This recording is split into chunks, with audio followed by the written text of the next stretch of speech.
Voici le nouveau DS numéro 7, deuxième génération du DS7 né, DS7 Crossback, en 2018 est devenu DS7 tout court, lors de son restylage à l'automne 2022. Une carrière assez longue de 8 ans qui se traduit, aujourd'hui, par des ventes en retrait. En 2025, il ne s'est vendu que 4800 exemplaires du français dans l'Hexagone. Premier constat, le DS numéro 7 est plus grand que le DS7 qu'il va remplacer puisqu'il mesure 4,66 mètres de longue, soit 7 cm de plus que le modèle actuel. S'il s'élargit d'un petit centimètre pour atteindre les 1,90 mètres, il conserve, en revanche, la même hauteur, 1,63 mètres. Enfin, son empattement s'allonge de 6 cm pour atteindre 2,79 mètres, une croissance qui devrait logiquement profiter à l'habitabilité. Le DS numéro 7 hérite du nouveau langage stylistique de la marque et traîné par la numéro 8, mêlant des arêtes marquées et de grandes surfaces lissées. À l'avant, on retrouve un capot presque plat, doté d'une nervure centrale, plongeant sur un bandeau noir reliant des phares affinés. La signature lumineuse complexe se divise en 3 parties. Une série de 8 points intégrés dans les optiques. Des stries entourant le logo éclairé sur la calandre et de grandes barres de LED verticales de part et d'autre du bouclier très anguleux. La partie basse de ce dernier comporte une grande entrée d'air équipée de volets actifs dans un souci aérodynamique. Sur les flancs, les lignes sont épurées, les surfaces de carrosserie sans aspérité et les poignées de porte sont désormais affleurantes à l'avant et intégrées au montancé à l'arrière. Les arches de roue et les bas de porte noirs brillants lui donnent un côté baroudeur chic dynamisé par une ligne de pavillon légèrement plongeante vers l'arrière. Un pavillon qui s'habille de noir en option, comme le capot, afin de proposer une livrée Biton à la carte. À l'arrière, un becquet enveloppant domine une lunette arrière très inclinée.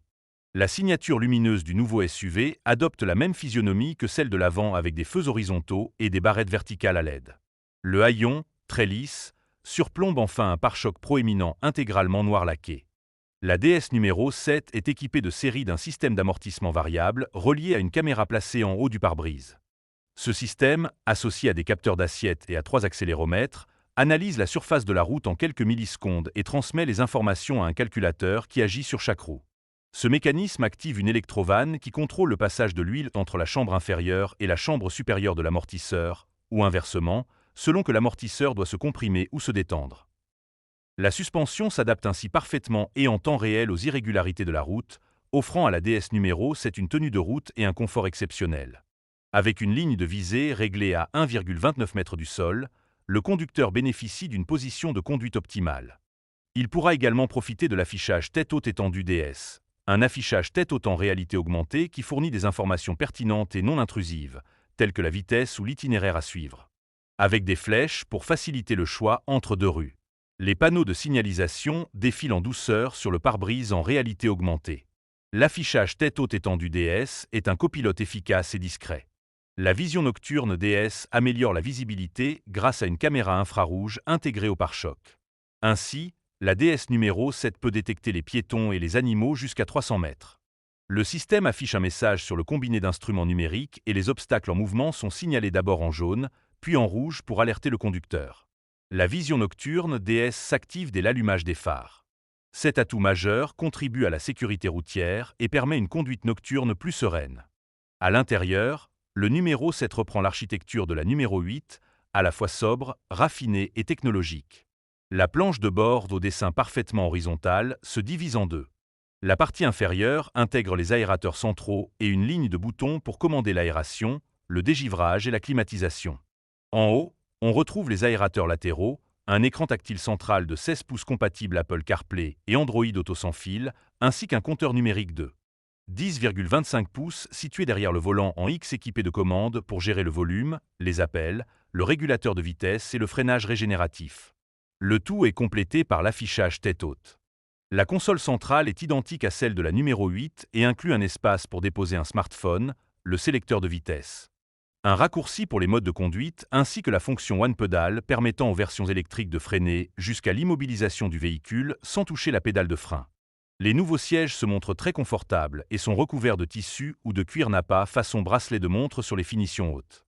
Le modèle s'équipe du DS Active Scan Suspension dont la caméra lit la route pour adapter l'amortissement en temps réel. Un système déjà présent sur le modèle actuel qui a ici été amélioré, comme sur la numéro 8. Si la qualité des matériaux déçoit un peu en partie basse, ces derniers demeurent globalement de bonne facture tandis que l'ajustement nous paraît à la hauteur des standards premium. Signe que nous sommes dans une DS, les occupants ont droit à quelques raffinements comme des haut-parleurs recouverts de bois ou d'une fine feuille d'aluminium découpée au laser. La gamme évolue pour proposer 3 niveaux de finition, Aura, Palace et Étoile, ainsi qu'une collection de lancement baptisée la première, édition limitée à 1000 exemplaires.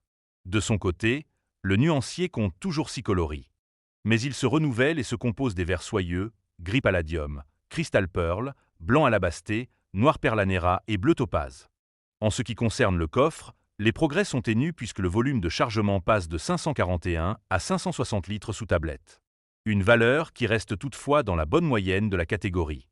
La marque Premium Tricolor n'a en revanche pas communiqué la contenance maximale de la soute une fois la banquette arrière fractionnable, 40 sur 20 sur 40, rabattue. Pour rappel, le modèle actuel engloutit 1752 litres dans cette configuration. Le DS numéro 7 abandonne la plateforme EMP2 de son prédécesseur pour s'équiper de la plateforme STL à médium inaugurée par le Peugeot 3008 de 3e génération, également utilisée par la numéro 8. Une base technique multi-énergie qui lui permet de proposer des versions hybrides et 100% électriques. Le diesel. 1.5 Blue HD i de 130 chevaux quitte donc le catalogue, l'entrée de gamme étant désormais incarnée par la version micro-hybride de 145 chevaux largement diffusée au sein du groupe Stellantis. Dotée de la transmission automatique EDC S6 à 6 rapports, elle associe le 3 cylindres. 1.2 turbo-essence de 100 chevaux à distribution par chaîne à un petit moteur électrique 48 volts de 28 chevaux, alimenté par une batterie lithium-ion de 0,9 kWh. La gamme électrique e-Tense se compose quant à elle des 3 versions qui officient déjà sur la numéro 8. Une version traction standard range de 230 chevaux dotée d'une batterie d'une capacité de 74 kWh offrant 543 km d'autonomie mixte WLTP. Longue range 2 roues motrices de 245 chevaux, pourvue d'un accumulateur de 97 kWh pour un rayon d'action de 740 km. Longue range à transmission intégrale de 350 chevaux équipée d'un moteur sur chaque essieu et de la grosse batterie de 97 kWh pour une autonomie de 680 km. Quelle que soit la batterie, 27 minutes suffisent pour recharger de 20 à 80% grâce à une puissance de charge de 160 kW. De quoi récupérer l'énergie nécessaire pour parcourir 200 km en 10 minutes. L'offre de motorisation a vocation à se diversifier par la suite avec l'arrivée d'une variante hybride supplémentaire. Si elle n'a pas encore été révélée, il pourrait s'agir du nouveau 1.6 hybride rechargeable de 240 chevaux qui équipe déjà la Peugeot 408 restylée.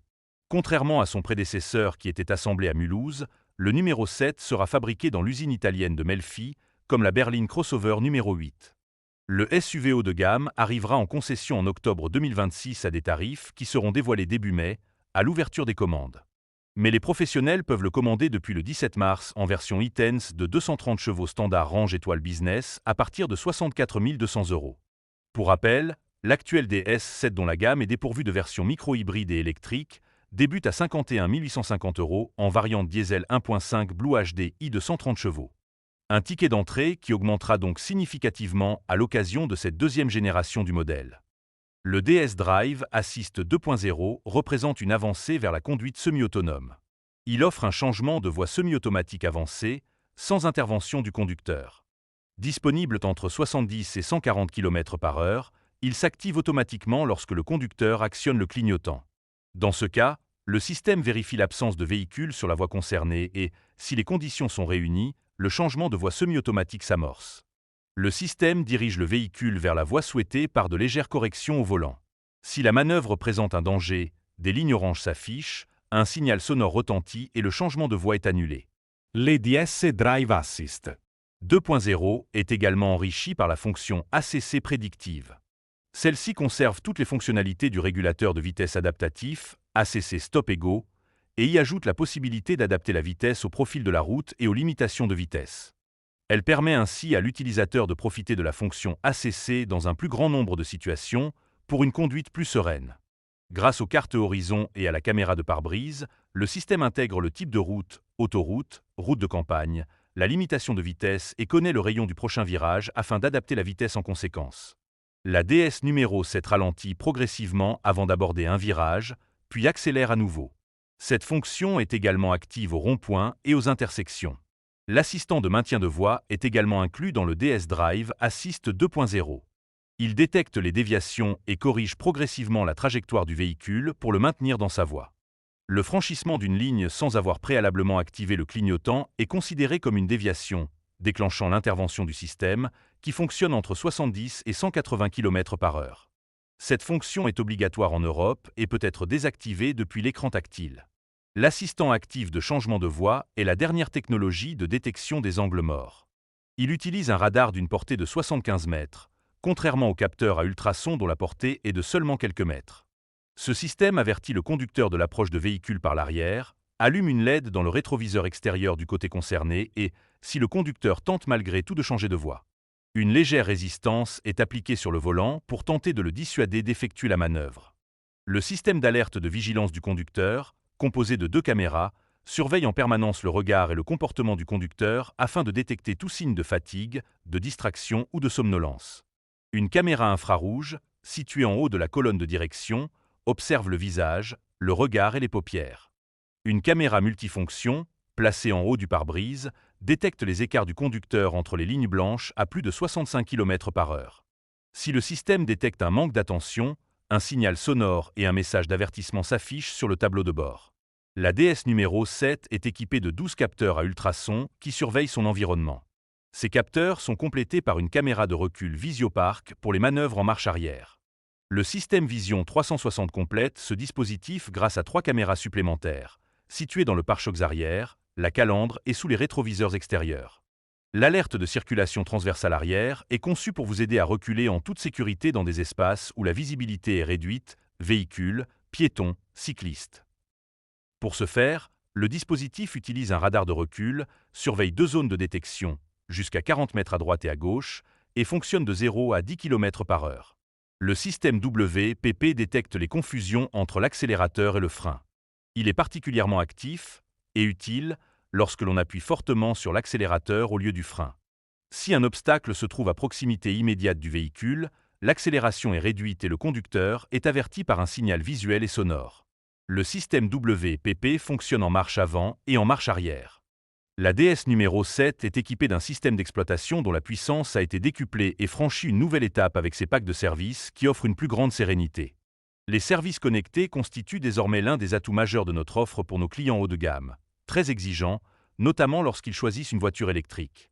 Les services connectés proposés avec la DS numéro 7 ont été conçus pour une expérience électrique sereine et faciliteront le quotidien de nos clients, pour les courts comme pour les longs trajets. Agnès Tesson-Faget, directrice produit DS Automobile.